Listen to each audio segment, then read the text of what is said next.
गेली 2-4 दिवस आपल्याला माहित आहे पावसाचं मोठ्या प्रमाणे किती प्रमाणे अतिवर्षा होऊन या ठिकाणी कशा प्रकारच्या आपत्ती निर्माण झाल्या, किती संकट निर्माण झालंय. पण म्हणतात ना, ध्येयाचा ध्यास असेल तेवढा कामाचा त्रास होत नाही.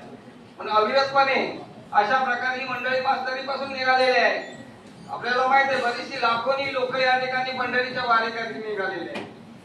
लाखो लोक भाविक त्या विठोबा रुक्मिणीकडे चाललेले आहेत आणि तिकडे आपली ही पंढरीची वारी आगळी वेगळी आहे. तर हे मंडळ माझ्या मताने आपण जर विचार केला तर देव कधीच देवळात नसतो असं माझं तरी मत आहे. देव हा चराचरात भरलेला आहे आणि या ठिकाणी माणसात देव पाहणारी या गोरगरीब मुलांच्या हृदयामध्ये देव पाहणारी मंडळी यांची पंढरी वारी ही आगळी वेगळीच आहे. ज्या वेळेला या ठिकाणी विद्यार्थ्यांमध्ये आपल्याला माहिती सुरेश भट यांची एक कविता आहे, फक्त मला लढ म्हणा. पाठीवर मारलेली शाबासकी त्याच्या जीवनामध्ये कशी प्रेरणादायी ठरते आणि त्याच्यातून कशा प्रकारे विकास होऊ शकतो, कशा प्रकारे लिटल स्मिथ ज्या वेळेला या ठिकाणी भेट दिली फारशी मोठी नाही. ते कपडे असतील, दरवेज असतील, शस्त्री असतील किंवा ते दप्तर असते, परंतु जगात सर्वात बेनिफिट जे महत्वाचं आहे ते म्हणजे ज्या वेळेला एखादे मुलं हे छत्री घेऊन जाईल आम्हाला मंडळातून मिळालेली छत्री ते नक्कीच त्या ठिकाणी त्याची दुआ आणि त्या विद्यार्थ्याच्या चेहऱ्यावरचं हास्य आणि त्याचा जो प्रेम आहे तीच खऱ्या अर्थाने ईश्वर सेवा मानली झाली आहे. आणि हीच खरी सेवा करण्याचं काम ही मंडळी अविरतपणे चालू आहे. एवढंच नाही तर या मंडळाचं कार्य सांगावं फार आगार आहे. आपल्याला माहित आहे आपल्या शेजारी त्या ठिकाणी जैतापूर राहुलवल्ली याच्या फुलाचं काम आहे. माहिती आहे तुम्हाला बरेच वर्ष प्रलंबित होतं. म्हणजे जेव्हा आपल्याला एखाद्या दृष्टीने आपली जशी दृष्टी असते तशी सृष्टी असते आणि जेव्हा आपल्या मनामध्ये एखादा भव्य विचार असतो तो विचार कसा मरत नाही. सर्वांगीण हे सुद्धा कुटुंब ही भावना याच्यामध्ये हृदयामध्ये आहे. हे सारं जग माझं आहे, ही सर्वत्र मुलं माझी, हा जगाचा परिसर माझा आहे. की जेव्हा भावना निर्माण होते त्यावेळेला सर्वत्र समस्या ह्या माझ्या असतात आणि या भूमिकेतून काम करणारी अशी मंडळी आहे. मगाशी सांगितलं तुम्हाला जैतापूर राहुलवल्ली हा जो फुलाचा प्रश्न होता पहिले दिवशी ते फुल होतो ना होता पण त्याच्याही ठिकाणी ज्या ठिकाणी आपले मधुकरजी पवार होतो त्यांनी त्यांचे अनेक क्षेत्रामध्ये ओळख आहे, अनेक क्षेत्रामध्ये त्यांचे स्नेही आहेत, मित्र आहेत, पण ते कधी दाखवत नाहीत. योग्य वेळी हात उघडतात तेवढं मात्र नक्की. तर त्यांच्या प्रयत्नाने या फुलाचं काम मोठ्या मंत्र्यांच्या सहाय्याने सहजासहजी मार्गी लागलं. बघा म्हणजे कसं आहे नुसतं विद्यार्थी किंवा मुलंच नाही तर समाजातील गोरगरीब अशा विद्यार्थ्यांसाठी आणि असलेल्या समाजातील कौशल्यपूर्ण अशा व्यक्ती मला एक घटना सांगतो. लादामध्ये कोटगाव आहे, कोटगाव आणि या कोटगावामध्ये पाण्याचा तसं दुर्भिक्षेचा मी त्या शाळेमध्ये काम केलेलं आहे. त्याच्यामध्ये नारकरवाडी म्हणून आहे. तर त्या ठिकाणी एक तरुण असा मुलगा होता, गरीबी होती.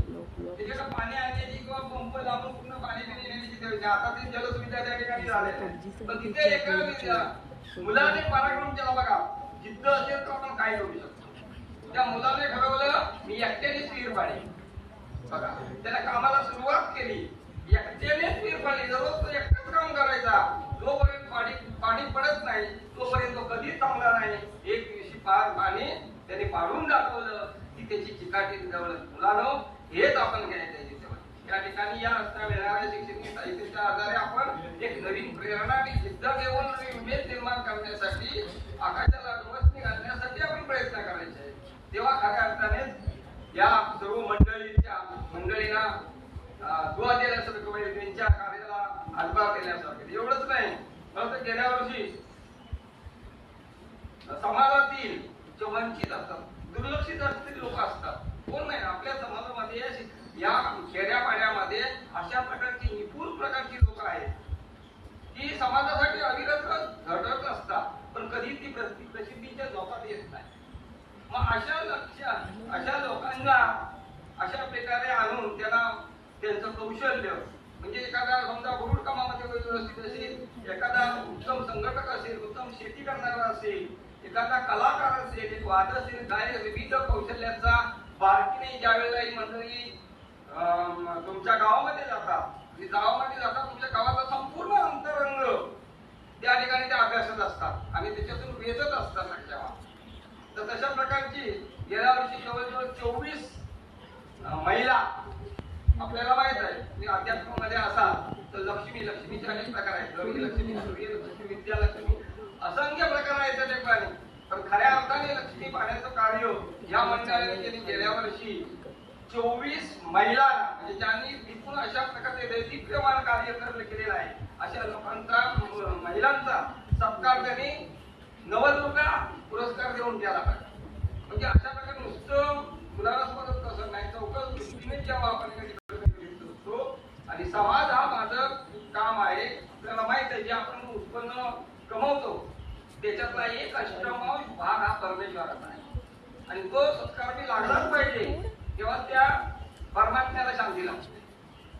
माझं मदत करून केवढं तरी आपण ओझं जातो, त्यापेक्षा आपल्याला मिळालेल्या उत्पन्नाचे एक अष्टमांश भाग परमेश्वरात राहते.